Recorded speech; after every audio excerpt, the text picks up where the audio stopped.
So you'll be sitting there reading and your attention will flicker away. You'll think about, I don't know, maybe you want to watch Jane the Virgin on Netflix or something like that. Or maybe it's time to have a peanut butter sandwich, or you should get the dust bunnies out from underneath the bed, or it's time to go outside and have a cigarette, or maybe it's time for a cup of coffee, or it's like all these subsystems in you that would like something aren't very happy just to sit there while you read this thing that you're actually bored by.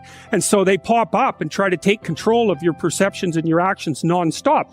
Maybe you think, well, this is a stupid course anyways. Why do I have to read this damn paper? And what am I doing in university? And what's the point of life? It's like you can really get going if you're trying to avoid doing your homework. And then you might think, well, what is it in you that's trying to avoid? Because after all, you took the damn course and you told yourself to sit down. Why don't you listen? Well, because you're a mess. That's basically why. You haven't got control over yourself at all. And no more than I have control over this laptop. Okay, so there's the memory function of the unconscious, and there's the dissolutive function. That's an interesting one. The unconscious contains habits, once voluntary, now automatized, and dissociated elements of the personality, which may lead a parasitic existence. That's an interesting one. I would relate that more to procedural memory. So what you've done is practice certain habits, whatever they might be. Let's call them bad habits. And you like those things to get under control, but you can't. So maybe when you're speaking, for example, you use like and and you say a lot. And you've practiced that, so you're really good at it. And you'd like to stop it, but you don't get to, because you've built that little machine right into your being, right? It's neurologically wired, and it's not under conscious control. And anything you practice becomes that. It becomes part of you, and that's another element of the unconscious, a different part. And then there's a creative part, which is that, well, you're sitting around and maybe you're trying to write something, or maybe you want to produce a piece of art or a piece of music, or maybe you're just laying in bed dreaming and you have all these weird ideas, and especially in dreams, it's like, where do those things come from? And even more strange, one of the things that's really weird about dreams, and almost impossibly weird, is that you're an observer in the dream. It's like a dream is something that happens to you. Well, you're dreaming it, theoretically, so how is it that you can be an observer? It's almost like you're watching a video game or a movie. But you're producing it, at least in principle, although the psychoanalysts would say, well, no, not exactly. Your ego isn't producing it. Your unconscious is producing it. It's a different thing. It's a different thing. And of course, Jung would say, well, it's deeper than that. The collective unconscious might be producing it. It's, in some sense, it isn't you exactly, or it isn't the you that you think of when you think of you. And that's the ego from the Freudian perspective, the you that you identify with. That's the ego. And outside of that is the unconscious, the id. That's more the place of impulses, and you could think about those as the biological subsystems that can derail your thinking, right? And that govern things like hunger and sex and aggression, and your basic instincts is another way of putting it. And it's a reasonable way of thinking about it, because these are subsystems that you share with animals. You share them certainly with mammals. You share most of them with reptiles. You share a lot of them with amphibians, and even going all the way down to crustaceans. There's commonality, for example, in the dominance hierarchy circuits. And so these are very, very old things. Quit running away from the gift. Your gift will make room for you. Stop trying to be something you ain't gifted at. Nobody asked you to go down here and study to be a dentist, and you ain't really good at that. Quit going down to the church trying to sing. You can't sing. Now, just because they let you sing at the church, ain't nobody else finna go with this. Because, come as you are, the Lord loveth a cheerful giver, all that. We don't apply scriptures out here. You come to the Apollo and you can't sing, we got something for your ass up there. Period. Listen to me. All of you have this gift. Identify it. It's the thing that you do the absolute best with the least amount of effort. That's what you should be doing. You're wasting your time pursuing your passion. The Bible does not mention passion. It mentions your gift. What are you gifted at, and do that? Stop tripping. In the beginning, I took everything, man. I was grinding. I was trying to get here. I took everything. I think that's the part that young people don't get. Like, I talked to a lot of young acts today. I ain't doing that. That didn't pay enough. Did you hear what you said? You said it don't pay enough. But it pays. If you don't take the gig, you're going to get zero. Yeah. Well, no. I want this, and they only pay. I said, how much did you want? I wanted $5,000 for the night. How much they offer? $3,500. Yo, dog, what else do you have that you can get somebody to give you $3,500 for the night? Go tell your jokes. Nah, man, they got to pay me what I want.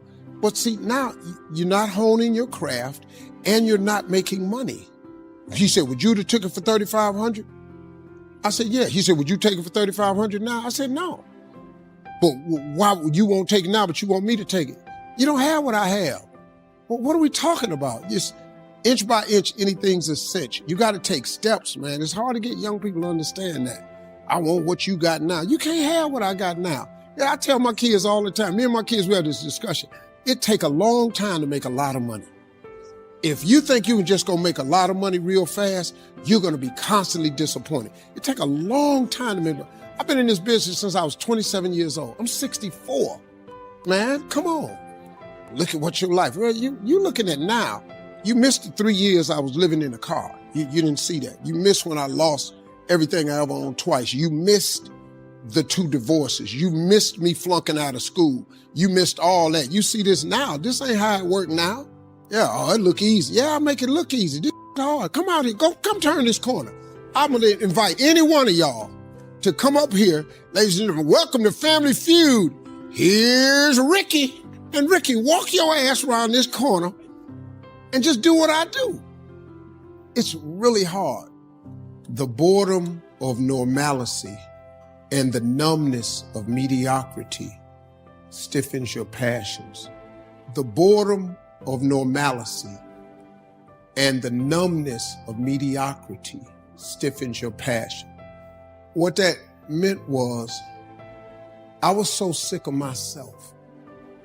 I was so bored in my life, man. I was so tired of being mediocre. I was just tired of it. And it was all my fault.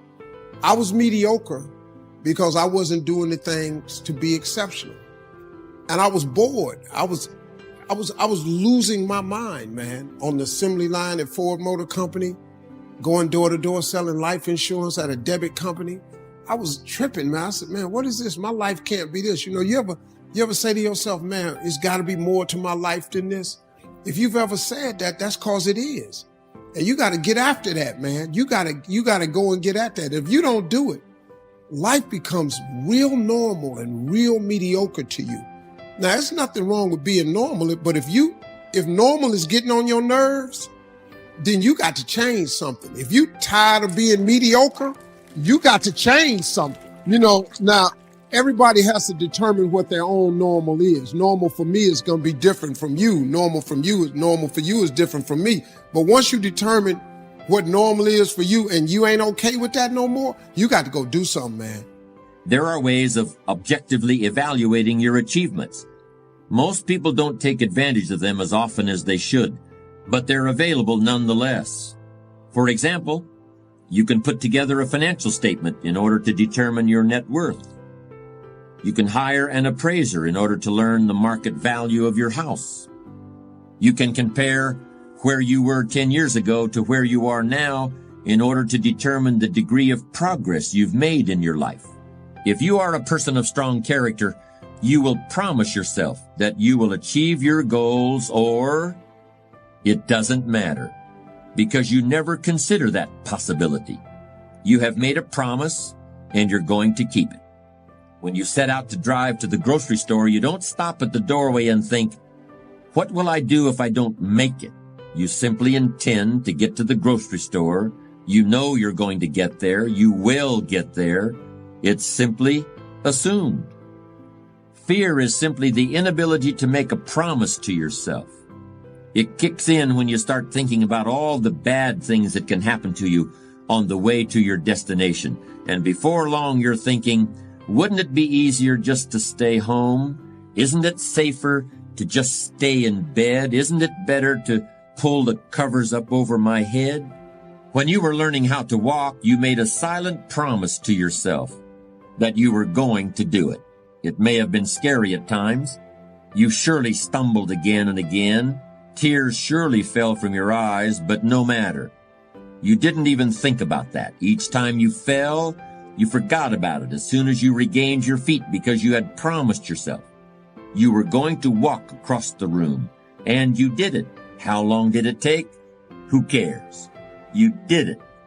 Most of us, virtually all of us in fact, need reasons outside of ourselves in order to accomplish anything of significance. We can still be people of strong character, but we need something outside ourselves to help us become as strong as we can be. Just sort of wanting to be financially successful is rarely enough to make it happen. Just wanting to learn a new skill, or give up a self-destructive habit, or make some other major change in your lifestyle usually won't cut the mustard. But what if you had to get a large amount of money in order to afford the very best medical care for someone you love? Or if you had to change your way of living in order to find a way out of some other life or death situation? Your motivation would move to a much higher level.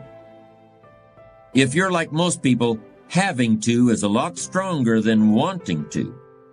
But often, and especially when you're young, that difference isn't always clear until someone points it out to you. In my own life, it was my mentor, the late Mr. Earl Schoaf, who pointed out the distinction between wanting to on the one hand and really wanting to, or even having to, on the other. By doing so, Mr. Schoaf did me a great favor, and after we'd talked about this, I felt for the first time I was really pointed in the direction of success.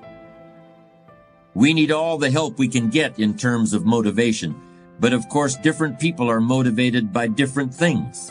I've read a number of studies on motivation, and the ones I've found most convincing have isolated 4 main factors as the most powerful human motivators. These are the real factors that make people get off their behinds and do things. These are what works when wanting to just isn't enough. These are the true reasons for believing something is worth doing and then for actually doing it. The first great motivator is recognition from peers.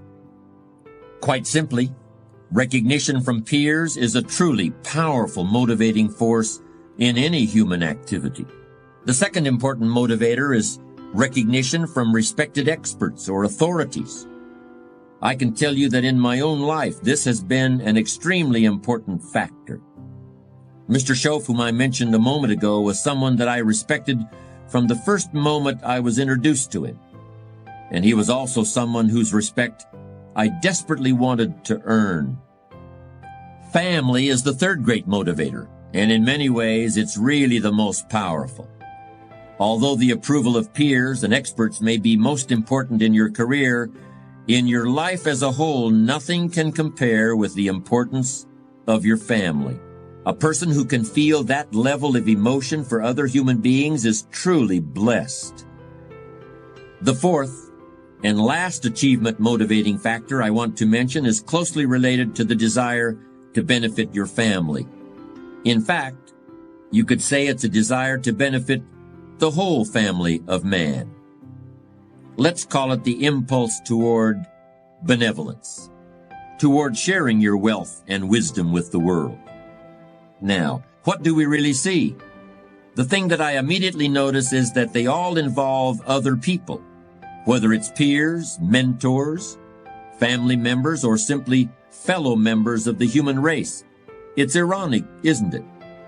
In order to be successful, you need this very internal, very personal, very unique thing called strong character. But in order to acquire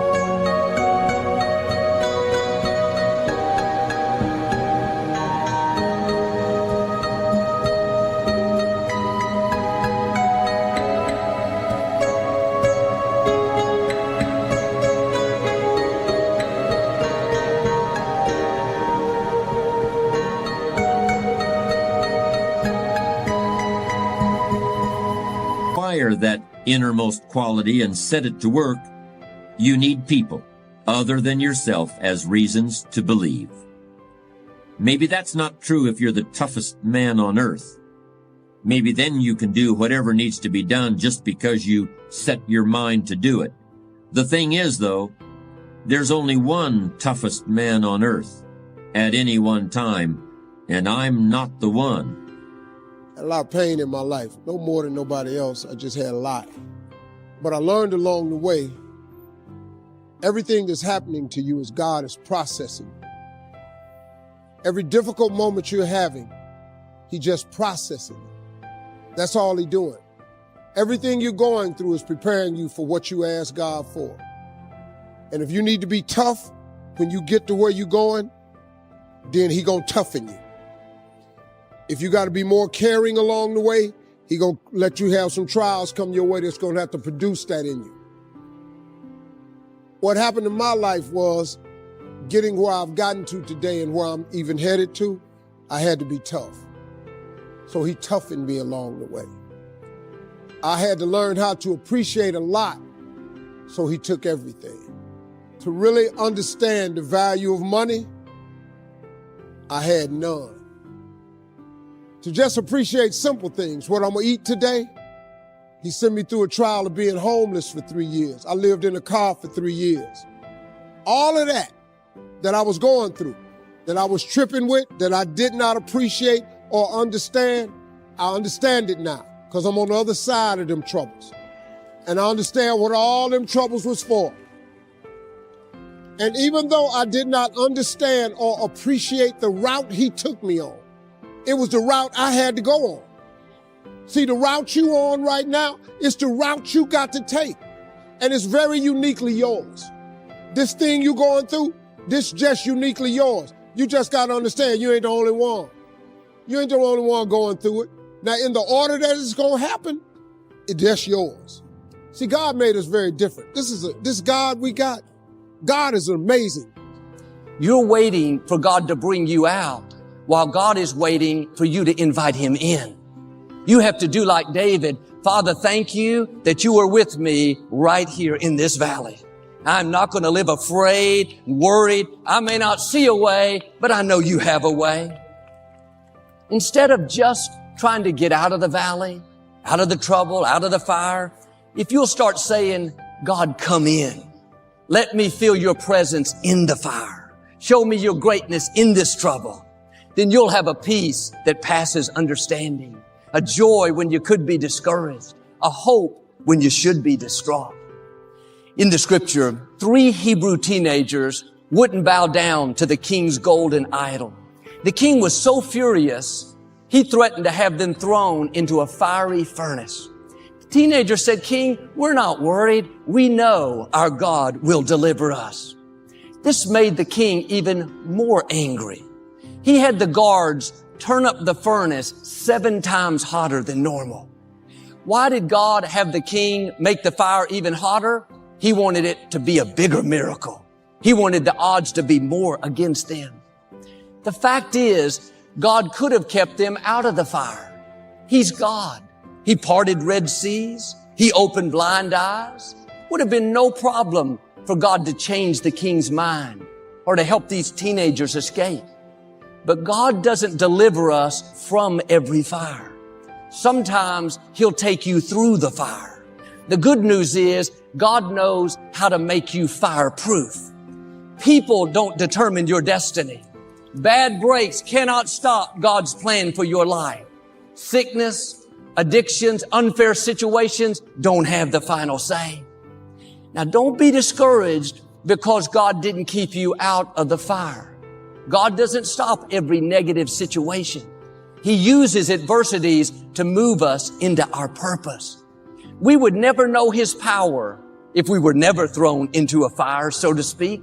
You wouldn't know He was a healer if you never had an illness. We wouldn't know He could move mountains if we never faced big obstacles.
Quit complaining about what you're up against. It's not a surprise to God.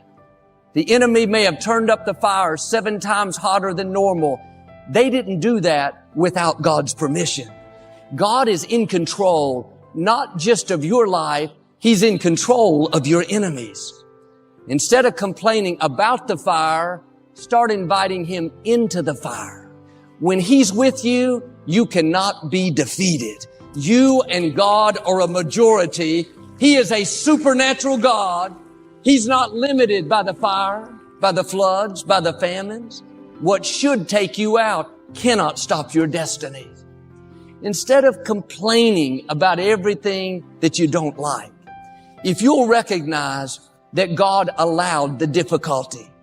I'm not saying that He sent it, but He allowed it because He had a purpose.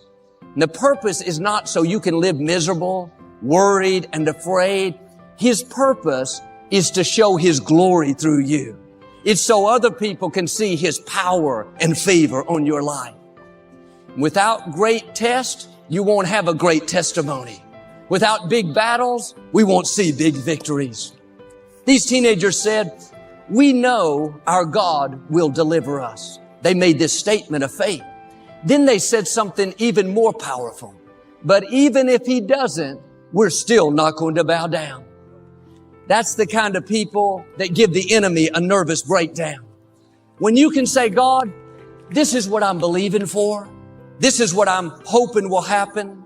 But God, even if it doesn't work out my way, I'm still going to give you praise. I'm still going to be good to others. I'm still going to show up Sunday and usher. I'm still going to pursue my dreams." That attitude gets God's attention. You're saying, "God, not my will, but let your will be done." But too often, we're putting conditions on God and conditions on our prayer. "God, I'll be happy if my boss moves to the backside of Mars. When you get him out of my life, then I'll have a good attitude." Have you ever thought God may be using that person to do a work in you, to grow you up, to develop your character, to teach you to love those that are not very lovable? Instead of praying, "God, get me out of this situation," I'm asking you to start praying, "God, come into this situation. Help me to have a good attitude. Help me to do the right thing when the wrong thing is happening." It's very powerful when you can say, "God, if my boss never moves, if he's here until I go to heaven, I know you have given me the strength to overcome, the power to be happy in the middle of this difficulty, and I am not going to let this person, this sickness, this injustice steal my joy." Now you're growing. Now you're coming up higher. Because sometimes God is waiting for us to pass the test before He brings us out. The king had the guards tie up the teenagers' hands and feet with cords. They threw them into the furnace. It was so hot that the guards were instantly killed. It looked like this was the end for the teenagers, but people don't have the final say. If it's not your time to go, you're not going to go. Nothing can snatch you out of God's hands. In a little while, the king came to check on them. He looked through the furnace window and was puzzled. He said, "Didn't we throw 3 men in bound? I see 4 men loosed, and one looks like the Son of God." God may not keep you out of every fire, but don't worry, He'll come into the fire with you. He'll help you overcome what looks impossible. That illness should be the end. The medical report said you were done. But like with my mother, God came in the fire with you, and here you are still going strong. That loved one you lost, or that person that walked away, broke your heart. That should have soured your life. But look at you now, still moving forward, doing great things, fulfilling your purpose. How could that be? God came in the fire with you.